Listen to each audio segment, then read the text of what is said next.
ಸಾಕಷ್ಟು ಬೆಳವಣಿಗೆಗಳು ಆಗ್ತಿದ್ದಾವೆ. ಬೆಳಗಾವಿಯಲ್ಲಿ ಮರಾಠಿ ಎಂಇಎಸ್ ಮಹಾಗುಂಡಗಳ ದಬ್ಬಾಳಿಕೆ ದೌರ್ಜನ್ಯವನ್ನ ನಾನು ಗಮನಿಸಿದ್ದೀನಿ. ಅದಕ್ಕಾಗಿ ಬೆಳಗಾವಿಯ ನೆಲದಲ್ಲೇ ಅವರಿಗೆ ಉತ್ತರ ಕೊಡಬೇಕು ಅಂತ ಹೇಳಿ ನಾನು ಬೆಂಗಳೂರಿಂದ ಬೆಳಗಾವಿಗೆ ಬಂದಿದ್ದೀನಿ. ಇವತ್ತು ಇವರ ದಬ್ಬಾಳಿಕೆ ದೌರ್ಜನ್ಯಕ್ಕೆ ಒಂದು ಅಂತ್ಯ ಆಗಬೇಕು. ಕರ್ನಾಟಕದ ಬಸ್ಸುಗಳ ಮೇಲೆ ಬಸ್ಸುಗಳನ್ನು ಒಡೆದಾಕುವಂಥದ್ದು, ಕರ್ನಾಟಕದ ಬಸ್ಸುಗಳ ಮೇಲೆ ಮಸಿ ಬಳಿಯುವಂಥದ್ದು, ಕನ್ನಡದ ಕಂಡಕ್ಟರ್ ಮೇಲೆ ಹಲ್ಲೆ ಮಾಡುವಂಥದ್ದು, ಇಂಥ ಪ್ರವೃತ್ತಿ ನಾನು 26-27 ವರ್ಷದಿಂದಲೂ ನೋಡ್ಕೊಂಡು ಬಂದಿದ್ದೀನಿ. ಬೆಳಗಾವಿಯಲ್ಲಿ ಕಿತ್ತೂರಾಣಿ ಚೆನ್ನಮ್ಮನ ಪುಣ್ಯಭೂಮಿ, ರಾಯಣ್ಣನ ಜನ್ಮಭೂಮಿ. ಇಲ್ಲಿ ಕನ್ನಡಿಗನೇ ಸಾರ್ವಭೌಮ, ಕನ್ನಡ ಭಾಷೆಯೇ ಸಾರ್ವಭೌಮ ಭಾಷೆ. ಇಲ್ಲಿ ಯಾರಾದ್ರೂ ಮರಾಠಿಗರು ಬೆಳಗಾವಿಗೆ ಬಂದಿದ್ರೆ, ಕರ್ನಾಟಕಕ್ಕೆ ಬಂದಿದ್ರೆ ಅವರು ಮಾಲೀಕರಲ್ಲ. ಈ ನೆಲದ ಮಾಲೀಕರು ಕನ್ನಡಿಗರು, ಅವರು ನಮ್ಮ ಅತಿಥಿಗಳು ಅಷ್ಟೇ. ಆದ ಅರಿವಿಟ್ಕೊಂಡು ಕರ್ನಾಟಕದಲ್ಲಿ ಬೆಳಗಾವಿಯಲ್ಲಿ ಬದುಕೋದ್ ಕಲಿಬೇಕು. ಇಲ್ಲಿ ಬಂದು ಗುಂಡಾಗಿರಿ ಮಾಡ್ತೀನಿ, ಕನ್ನಡಿಗರ ಮೇಲೆ ದಬ್ಬಾಳಿಕೆ ಮಾಡ್ತೀನಿ, ಮರಾಠಿ ಭಾಷೆಯನ್ನ ಇಲ್ಲಿ ಮೆರೆಸ್ತೀವಿ, ವೈಭವೀಕರಿಸ್ತೀವಿ. ಇದು ಇಲ್ಲಿ ನೆಲದಲ್ಲಿ ನಡೆಯಲ್ಲ. ನಿಮಗೆ ಮರಾಠಿ ಪ್ರೇಮ ಇದ್ರೆ ಮಹಾರಾಷ್ಟ್ರದಲ್ಲಿ ಇಟ್ಕೊಳ್ಳಿ. ಕರ್ನಾಟಕದ ನೆಲದಲ್ಲಿ ಮರಾಠಿ ಪ್ರೇಮ ವ್ಯಕ್ತಪಡಿಸೋದು ಇಲ್ಲಿ ಸರಿಯಲ್ಲ ಅನ್ನೋ ಎಚ್ಚರಿಕೆಯನ್ನ ಕೊಡಬೇಕಾಗಿದೆ.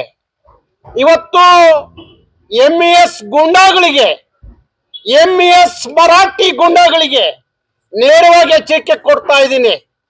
ಅವತ್ತು ಬೆಳಗಾವಿ ಏನು ಕರ್ನಾಟಕದ ಅವಿಭಾಜ್ಯ ಅಂಗ ಅಂತ ಹೇಳಿ ಏನು ತೀರ್ಮಾನ ಆಗಿದೆಯೋ ಆ ತೀರ್ಮಾನಕ್ಕೆ ನೀವು ಬದ್ಧವಾಗಿರ್ಬೇಕು.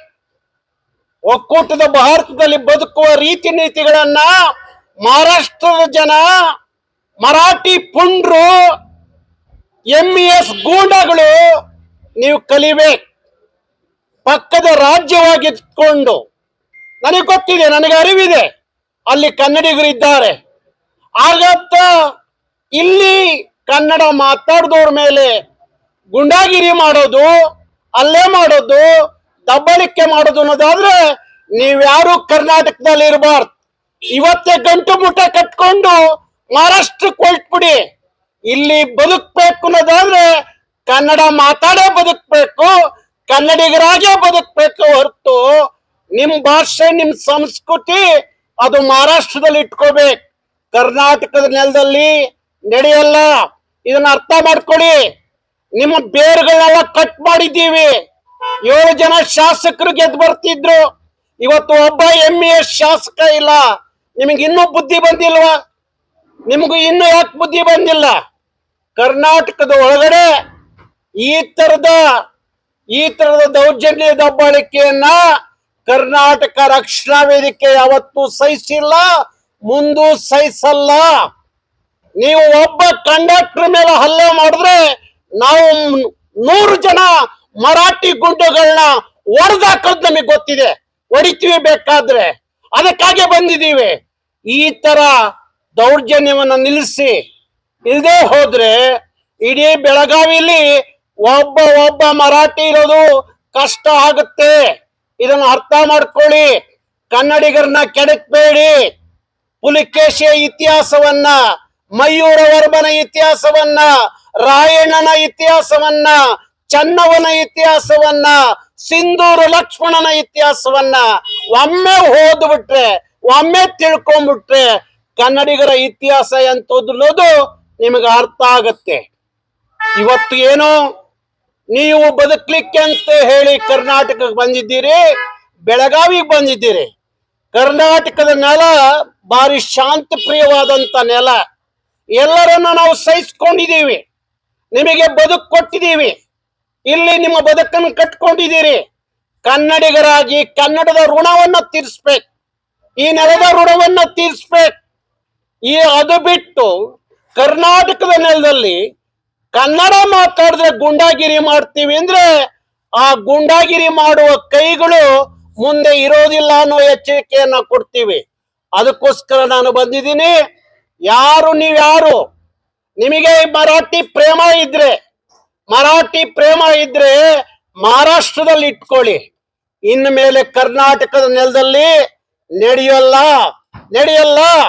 ನೀವಿನ್ನೂ ಬದುಕಬೇಕು ಈ ನೆಲದಲ್ಲಿ ಅನ್ನೋದಾದ್ರೆ ಕನ್ನಡವನ್ನ ಕಲ್ತ್ಕೊಂಡೇ ಬದುಕಬೇಕು, ಕನ್ನಡಿಗರಾಗೇ ಬದುಕಬೇಕು ಹೊರತು ಇಲ್ಲಿ ಮರಾಠಿಗರಾಗಿ ಬದುಕ್ತೀವಿ, ಮಹಾರಾಷ್ಟ್ರಕ್ಕೆ ಜೈ ಅಂತೀವಿ, ಮರಾಠಿಗೆ ಜೈ ಅಂತೀವಿ ಅಂದ್ರೆ ನೀವ್ ಇಲ್ಲಿ ಬದುಕೋಕ್ ಬಿಡಲ್ಲ. ನೀವೆಂತವ್ರು ನೀವ್ರು?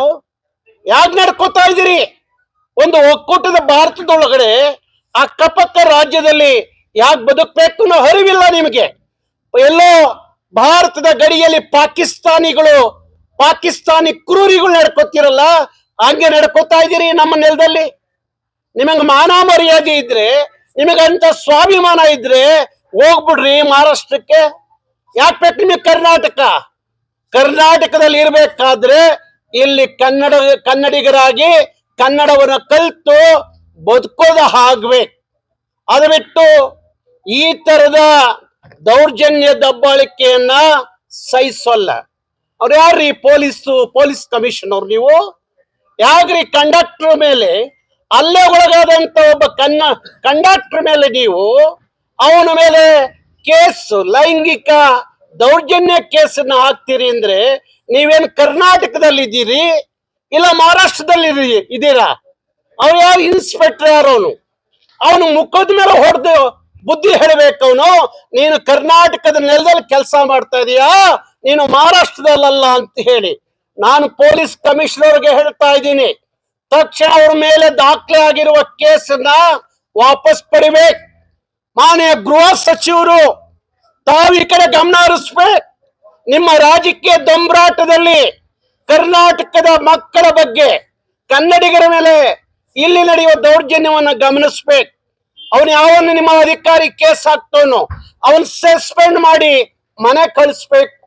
ಗೃಹ ಸಚಿವರು ಈಗಾದ್ರೂ ಮಾತಾಡಿ. ಯಾಕೆಂದ್ರೆ ಬೆಳಗಾವಿಯ ರಾಜಕಾರಣಿಗಳು ಮಾತಾಡಲ್ಲ. ಅವರು MES vote bank, Marathi vote ಬ್ಯಾಂಕಿಗೋಸ್ಕರ ಇಲ್ಲಿಯ ರಾಜಕಾರಣಿಗಳು ಅವ್ರನ್ನ ಓಲೈಸ್ಕೊಂಡು ಅವರ ಗುಂಡಾಗಿರಿಯನ್ನ ಬೆಂಬಲಿಸ್ಕೊಂಡು ಬಂದಿದ್ದಾರೆ.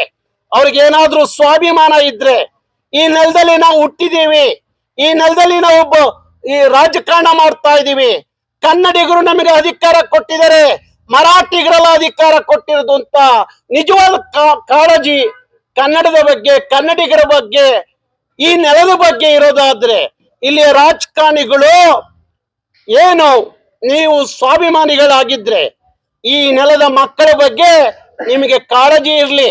ಮರಾಠಿ ಪ್ರೇಮ ವ್ಯಕ್ತಪಡಿಸಬೇಡಿ. ಮರಾಠಿಗರ ಜೊತೆಯಲ್ಲಿ ಒಳ ಒಪ್ಪಂದಗಳನ್ನ ಮಾಡ್ಕೋಬೇಡಿ. ಇಲ್ಲಿಯ ಸಚಿವರಿಗೆ ಹೇಳ್ತಾ ಇದ್ದೀನಿ, ನಿಮಗೇನಾದ್ರೂ ನಿಜವಾದ ಕನ್ನಡದ ಕಾಳಜಿ ಇರೋದಾದ್ರೆ ನೀವು ಇನ್ನು ಮೇಲಾದ್ರೂ ಕನ್ನಡಿಗರ ಪರವಾಗಿ ಬದುಕ್ರಿ. ಬೆಳಗಾವಿ ರಾಜಕಾರಣಿಗಳು ಈಗಲಾದ್ರೂ ನಿಮ್ಮ ಸ್ವಾಭಿಮಾನ ಇದ್ರೆ ಕನ್ನಡಿಗರ ಬಗ್ಗೆ ಧ್ವನಿ ಎತ್ರಿ. ಕನ್ನಡಿಗರಲ್ವ ನೀವು? ನಿಮಗೆ ಬರೀ ಮರಾಠಿಗರು ಓಟ್ ಹಾಕಿದಾರ, ಕನ್ನಡಿಗರು ಓಟ್ ಹಾಕಿಲ್ವಾ? ಯಾಕೆ ಇವತ್ತು ಒಬ್ಬ ಕಂಡಕ್ಟರ್ ಅವ್ರ ಮೇಲೆ ಹಲ್ಲೆ ನಡೆದ್ರೆ ಅವ್ರ ಪರವಾಗಿ ನಿಲ್ಬೇಕಾದವರು ರಾತ್ರೋರಾತ್ರಿ ಅವ್ರ ಮೇಲೆ ಕೇಸ್ ರಿಜಿಸ್ಟರ್ ಆಗತ್ತೆ ಅಂದ್ರೆ ಆ ಯಾವುದು ಕಾಣದ ಕೈ, ಯಾರ ಸಚಿವರು, ಯಾವ ಸಚಿವೆ, ಯಾರು ಅವ್ರಿಗೆ ಬೆಂಬಲ ಕೊಟ್ಟವರು, ಯಾವ ಪೊಲೀಸ್ ಅಧಿಕಾರಿಗೆ ನೀವು ಕೇಸ್ ಹಾಕಿ ಅಂತ ಹೇಳಿದವ್ರು ಯಾರು? ಬಹಿರಂಗವಾಗಿ ಬನ್ನಿ ನೋಡೋಣ, ಬಹಿರಂಗವಾಗಿ ಹೇಳಿ. ಬೆಂಗಳೂರಿಗೆ ಬರಕ್ ಬಿಡಲ್ಲ ಅಂತ ಸಚಿವರುಗಳನ್ನ. ನೀವು ಇಲ್ಲಿ ರಾಜಕಾರಣ ಮಾಡಬಹುದು, ಇಲ್ಲಿ ದಬ್ಬಾಳಿಕೆ ಮಾಡಬಹುದು. ಬೆಂಗಳೂರಿಗೆ ಬಂದಾಗ ನಾವೇನ್ ಮಾಡ್ಬೇಕು ಅನ್ನೋ ತೀರ್ಮಾನ ಮಾಡಿದ್ರೆ ಬೆಂಗಳೂರು ಖಾಲಿ ಬಿಡಲ್ಲ ನಿಮ್ಮನ್ನ. ಇಲ್ಲಿಯ ಕನ್ನಡಿಗರ ಜೊತೆಯಲ್ಲಿ ನೀವು ಕನ್ನಡಿಗರ ಪರವಾಗಿ ನಿಂತ್ಕೋಬೇಕು ಇಲ್ಲಿಯ ರಾಜಕಾರಣಿಗಳು, ಹೊರತು ವೋಟ್ ಬ್ಯಾಂಕಿಗೋಸ್ಕರ ಮರಾಠಿಗರನ್ನ ಓಲೈಸ್ಲಿಕ್ಕೋಸ್ಕರ ಕನ್ನಡಿಗರ ಮೇಲೆ ದೌರ್ಜನ್ಯ ನಡೆದ್ರು ಸಹಿಸ್ಕೋತೀರಿ ಅಂದ್ರೆ ನಿಮಗೆ ನಾಚಿಕೆ ಆಗ್ಬೇಕು. ಕರ್ನಾಟಕದಲ್ಲಿ ಇಂಥದೊಂದು ವ್ಯವಸ್ಥೆಯಲ್ಲಿ, ಇಲ್ಲಿ ರಾಯಣ್ಣನ ಪುಣ್ಯ ಭೂಮಿಯಲ್ಲಿ, ಚೆನ್ನವನ ಪುಣ್ಯ ಭೂಮಿಯಲ್ಲಿ ಯಾಗಿರ್ಬೇಕು ನೀವು? ರಾಯಣ್ಣನಂತರ ಸ್ವಾಭಿಮಾನಿಗಳಾಗ್ಬೇಕು, ರಾಯಣ್ಣಂತರ ಕ್ರಾಂತಿಕಾರಿಗಳಾಗ್ಬೇಕು, ರಾಯಣ್ಣಂತರ ನಾಡ ಪ್ರೇಮಿಗಳಾಗ್ಬೇಕು, ಹೊರತು ಮೀರ್ ಸಾಧಕ ಕೆಲಸ ಮಾಡಬಾರ್ದು. ಅವತ್ತು ರಾಯಣ್ಣನ ಹಿಡ್ಕೊಟ್ರಲ್ಲ ಮಲ್ಲಪ್ಪ ಶೆಟ್ಟಿ, ಮೀರ್ ಸಾಧಕರು, ಆ ಕೆಲಸ ಇಲ್ಲಿಯ ರಾಜಕಾರಣಿಗಳು ಮಾಡಬೇಡಿ. ನೀವು ಕನ್ನಡಿಗರ ಪರವಾಗಿ ನಿಲ್ಲಿ, ಕನ್ನಡಕ್ಕಾಗಿ ಧ್ವನಿ ಎತ್ರಿ, ಕರ್ನಾಟಕಕ್ಕಾಗಿ ಧ್ವನಿ ಎತ್ರಿ.